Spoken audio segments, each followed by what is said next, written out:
Linda asked, what should I teach in my online preschool? Do we do 2.5 hours? How does this work? How do I keep children engaged? Well, Linda, the good news is you don't have to keep them engaged for 2.5 hours. So let me tell you what a typical day looks like for an online preschool class.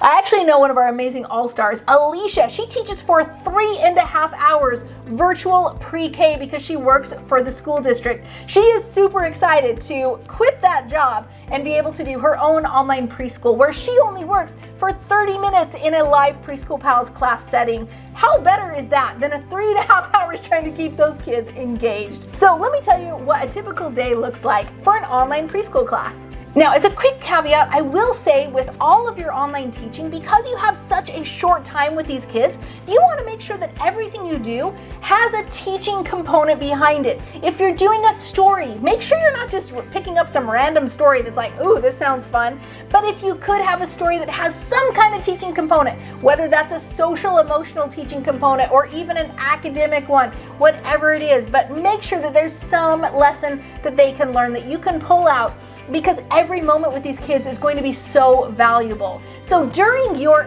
30-minute teaching time class, that's usually pre-recorded. You can go ahead and do a video just like this of yourself teaching to the students, and then you can send it to them the night before their Preschool Pals class. Don't worry, I'll explain what Preschool Pals is in just a minute. There's 3 components to your teaching time lesson, and of course you can change it any way you like, but the best way is this. You can start out with music and movement. Why do we start with music and movement? Well, because we want to get these kiddos up and dancing and moving and stretching those legs and being able to get their energy out, because the more energy we can get out at first, the better able they're going to be able to be at the end to actually listen and pay attention. So let's get them active, and we do that with music and movement. The second thing we want to include in that teaching time class is a story time. Now, like I said, make sure you choose stories with either social emotional learning going on or your cognitive learning, things like that, right? How can we include the colors, shapes, letters, and numbers into these stories? If you can, props to you. And then finally, of course, that third component of teaching time is going to be our school time. Now, you can teach anything you like during this thing, but of course you're going to want to make sure that it's based on developmentally appropriate practice and also be able to help all their social, emotional, physical, cognitive, and linguistic goals that you can help them through the school year. What are all of these goals? How do I know where they're at? How do I know how to get them to the end? Thankfully, we've got you covered with our complete preschool assessment toolkit. You'll learn all about that a little bit later. But with that, you're going to be able to know exactly where the students are and where they need to go and how far you can get them in one academic school year with you. Next, in your Preschool Pals class, that's going to be a live class, 30 minutes of all of your students, probably about 6 to 10 students, in a Zoom room or a Google Meet classroom. What's great about this is, yes, you can mute them all, so you can choose when you unmute every single kiddo to be able to have talk time, so it's not like 10 students all talking at once. It is a little bit more difficult than in a local classroom where everybody's there and they can engage with you and they kind of know when it's time to be quiet. But of course, when we're online and we see a bunch of faces, it's very easy for us to want to talk. So I recommend that the very first thing you do is you do sharing time. You want the students to be able to talk and get out what they want to say. Of course, it's great to start with a fun welcome song, just like any local preschool class. Start with a welcome song and then go into sharing time. It's great to be able to unmute each student at a time and have them take that time to share what happened over your week. You know, what did you do today so far? What did you do on your birthday? All these different things. What did you get for Christmas? The next thing I love to do, and of course you can do this any way you like, but I love to do show and tell. The reason why is because they're at home, and guess what is also at home? All their toys. They would love to bring toys, obviously, to local preschool, but now they actually have their toys at home. Sometimes they'll come to preschool with their toys regardless, but show and tell is so fun because, again, you get them to be able to speak and interact with all their friends and show off and be able to verbalize all their different things that they have in their home. So I like to ask them to bring one thing. Now, here's the kicker. I like to include, what did we say? We talk about some kind of a learning component. So how about you go get one red thing from your home, or go get 2 apples, things like that. If we can use a learning component, not just say, hey, go get your favorite toy. And of course we can do that too every now and then. but let's bring as much learning into it as well. So now we show them the color red.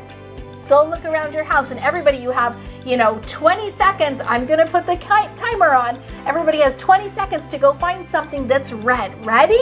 Okay, can you think of something that might be in your house that's red? Let's think about that. And then you give examples. It could be apples, it could be a balloon, it could be a stuffed toy. You give different examples of what might be red, right? And ready, set, go. And then of course, all the preschoolers zoom off, go grab something, bring it back, and then you can unmute and have them talk about that item that they brought and show, is it red? Oops, that's not red, that's green. And so that helps us to be able to add that learning element also.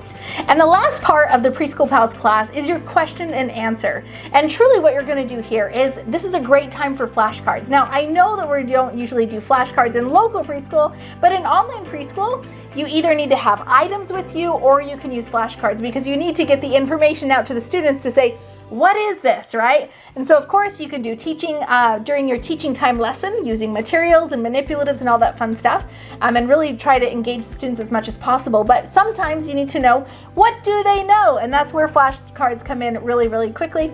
And it's really fun too, especially when you're online, to be able to unmute everybody at once and say, okay, let's do rapid fire questions. Are we ready? And then you show an item or a flashcard and say, what color? And then everybody yells back, green, things like that, right? So that's a really fun component of the ending of your Preschool Pals class. So in a nutshell, that's basically how you teach your online preschool class. Now, some people have said, well, what about curriculum? How can I find all the ideas? I mean, I don't want to get lost on Pinterest or blogs or all the different gazillion ideas there are in the internet. And I totally feel you. That's why my suggestion is to get Preschool in a Box, where you get 1 year of our Fundamentals Preschool curriculum, an amazing curriculum designed specifically for preschools, no one else, not for daycares, not for anything else, but for preschools, whether local or online. And you can choose from all of our amazing activities that are theme-based, developmentally appropriate, and be able to pick from them to find the best activities for your online preschool. It's so great. There's very specific activities that will work for you, and I know that you're going to love it. Of course, it's available only inside Preschool in a Box. Hey, have you heard about Preschool in a Box? It's literally the one thing I wished I had when I started my preschool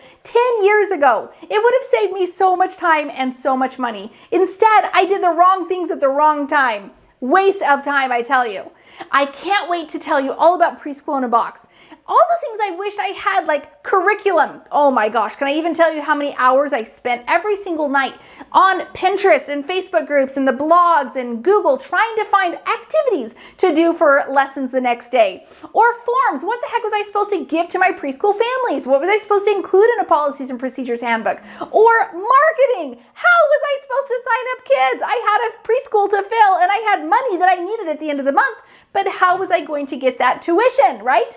All of those components are inside of Preschool in a Box, and a whole lot more. I want to get you Preschool in a Box. I've got an exclusive opportunity for you. When you join our Preschool All-Stars membership, not only will you be surrounded by myself and hundreds of preschool owners cheering you on during your journey, you get an exclusive discount on Preschool in a Box. I'm talking out of this world. When people see it, they kind of lose their mind. They're so excited, ready to grab it right away. I can't wait to get you your exclusive discount on Preschool in a Box. Just join Preschool All-Stars. Click the link in the description or go to preschoolallstars.com. It's going to be like Christmas. If you're currently teaching online preschool, what's your favorite part of your class time? Do you love the story time, the music and movement? I mean, personally, music and movement would be definitely my jam. I love to move and get the kids super excited. So music and movement is my favorite time, but post in the comments, what's your favorite part of online preschool? And as always, please subscribe, like, and share these videos so I can get more of them to you. That was weird, my eyes went off. Ready, Freddy? Okay, let's close that. Let's finish off that one video. In fact, a little bit closer. It's like a Jenga blocks. You like, okay, and right there, just kind of, crap. Things break.